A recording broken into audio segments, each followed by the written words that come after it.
Hi guys, welcome back to my channel. My name is Tosin for those that are new here. Before I go on, my voice is a little bit husky today because I'm a bit under the weather, so please pardon me.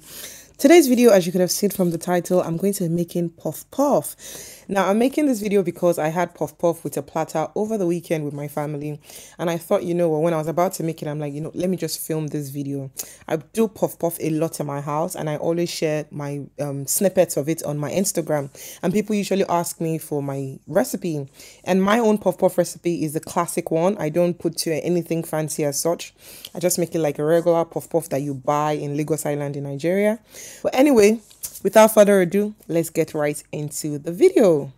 So the quantity I'm making is for 20 to 25 puff puff balls, and I'm using 2.5 cups standard cup measurement of plain flour.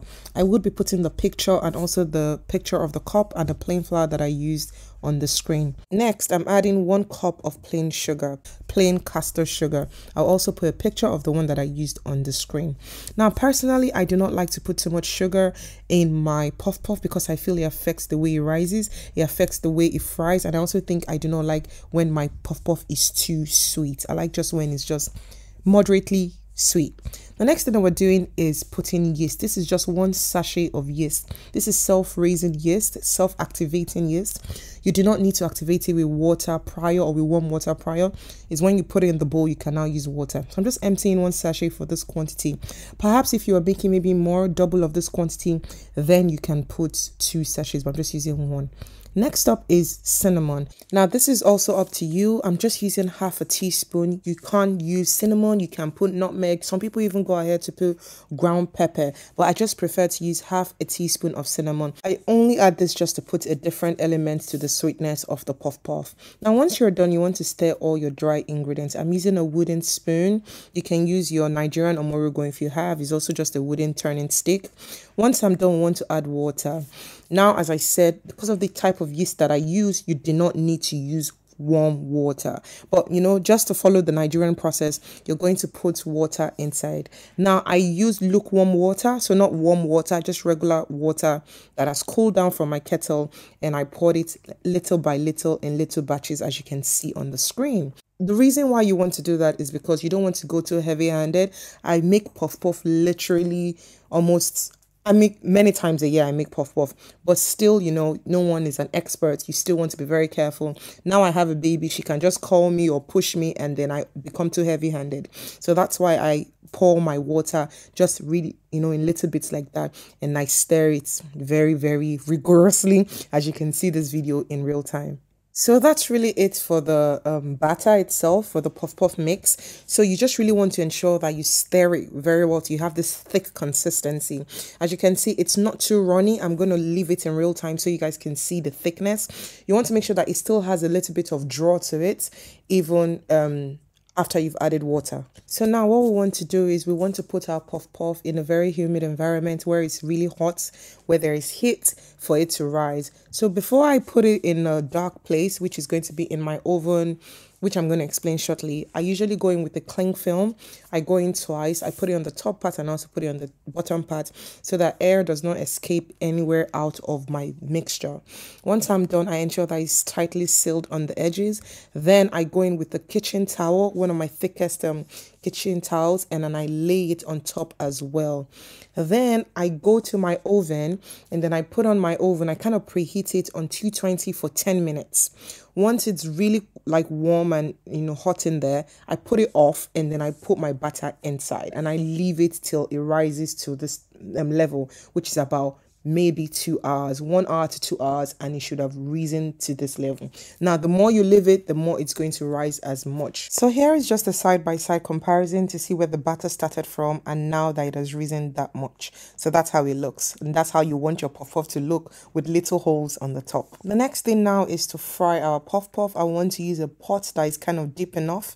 Now, this pot used to be my OG pot for frying puff puff, but over time with a little bit wear and tear, I find that when I fry puff puff with it, sometimes if the oil is not too hot, it would definitely go to the base and I just have to use my sieve to just bring it up. Now I'm using 2 full bottles of oil. I'm going to put the liter on the screen so you can see it.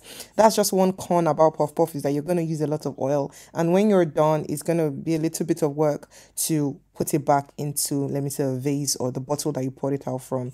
Now I'm gonna showing you what I'm going to use to fry my puff puff, and I'm just using this kind of, I think it's called, I don't know what it's called really, I think it's like a sieve. I bought it from a random store, so that's what we're going to be using. Now to the super technical part. I hope you get this, please. It's the cupping of the balls. So you scoop it into your hand like this and you make a fist and you squeeze it out of the hole that the fist makes.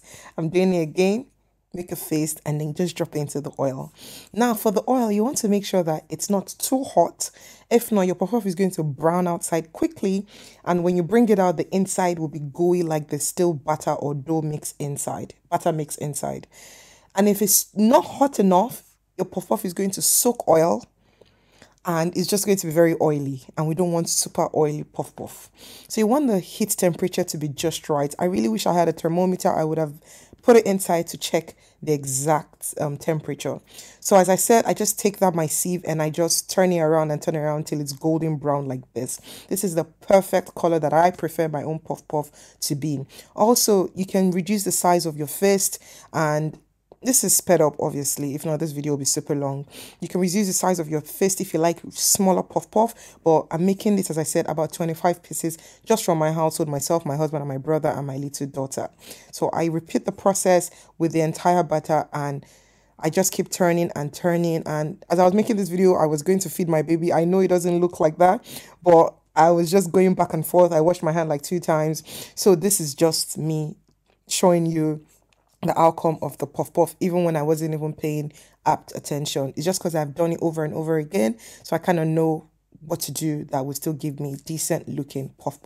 On this day, it was a Friday evening, Saturday evening, sorry, that was yesterday. It was a Saturday evening, and I was just having a blast with my family, so I decided to have a platter. So we had this puff alongside like other meals, which I'll show you at the end.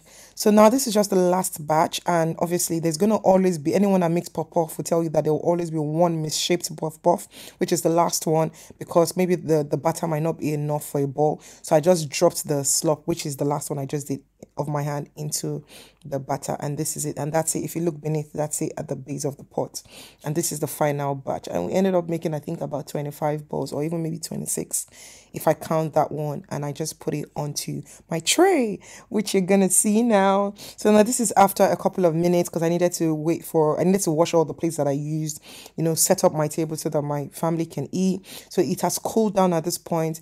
I prefer to eat my puff when it's very hot. So obviously I already had my share because I was the one frying. I put everything on the plate. I'm still gonna go back to my platter, so don't worry about it. So these are my golden puff. This is my own recipe. Feel free to use this recipe. Feel free to tweak it to your own preference. If you want nutmeg, if you want it to be a little bit spicy, if you have a sweet tooth and you want it to be sweeter, feel free to add more sugar or anything you want. But if you know that maybe you don't really like sugar, you can just really use the same recipe that I used. So this is my puff, my chicken wings. I had beef skewered. I made this with suya pepper. Maybe I'll film this another time. I also had like shrimps on a skewer, and I had that with shawarma as well. Can you see my wraps?